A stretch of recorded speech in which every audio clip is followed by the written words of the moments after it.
Hi అండి, అందరికీ నమస్కారం అండి. ఫ్రెండ్స్, మనకి ఇప్పుడిప్పుడే మరొక బ్రేకింగ్ న్యూస్ అప్డేట్ అయితే రావడం జరిగిందండి. అది కూడా ఒక్కొక్కరికి 20,000 ప్రకటించిన ఏపీ ప్రభుత్వం అంటూ ఇప్పుడే మనకు ఒక అప్డేట్ అయితే వచ్చిందండి.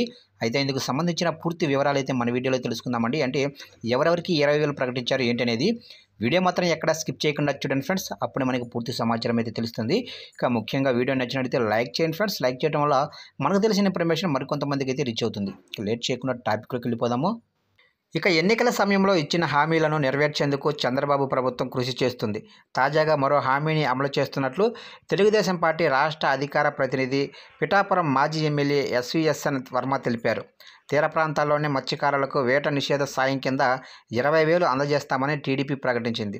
ఇక తీర ప్రాంతాల్లోని మత్స్యకారులకు ఉప ముఖ్యమంత్రి, ముఖ్యమంత్రి పవన్ కళ్యాణ్ అలాగనే చంద్రబాబు 20,000 ప్రకటించిన విషయాన్ని వర్మ గుర్తు చేశారు. ఇక త్వరలోనే వీరందరికీ పరిహారం అందబోతున్నట్లు చెప్పారు. దీంతోపాటు పేదలు ఇల్లు నిర్మించుకునేందుకు 4 లక్షల ఇంటి రుణం మంజూరు చేస్తున్నట్లు వెల్లడించారు. ఇక మత్స్యకారులంతా ఈ రుణాన్ని పొంది సొంత ఇళ్లను నిర్మించుకోవాలని కోరారు. ఇక దళితుల గురించి మాట్లాడే హక్కు వైసీపీ నాయకులకు లేదని, అంబేద్కర్పై వారికి ఎంతో ప్రేమ ఉన్నట్లు నిరసనలు చేయటం ఆశ్చర్యంగా ఉందన్నారు. వంగ గీత ఎంపీగా ఉన్న సమయంలో పిఠాపురంకు మొండి చేయి చూపించిందన్నారు. 5 సంవత్సరాల కాలంలో దళితులపై దాడి జరిగితే ఇప్పుడు మాట్లాడుతున్న వైసీపీ నాయకులంతా ఎక్కడున్నారని వర్మ విమర్శించారు. ప్రపంచంలో ఎక్కడా లేని విధంగా భారత రాజ్యాంగ నిర్మాత డాక్టర్ బిఆర్ అంబేద్కర్ అతి ఎత్తైన విగ్రహాన్ని ఏర్పాటు చేయాలని చంద్రబాబు భావించారని, అలాగే శృతివనంలో ఆయన బాల్యం, విద్యాభ్యాసం, ఎదుర్కొన్న వివక్షత లాంటి వివరాలన్నీ పొందుపరచాలని భావించారన్నారు.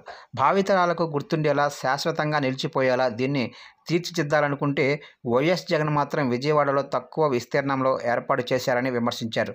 ఇక అన్ని వర్గాల ప్రజలకు న్యాయం చేసేది, మేలు కలిగించేది చంద్రబాబు ప్రభుత్వంలోనని, రాబోయే 6 నెలల కాలంలో అన్ని వర్గాల ప్రజలు కూటమి ప్రభుత్వంలో సంతోషంగా ఉంటారన్నారు.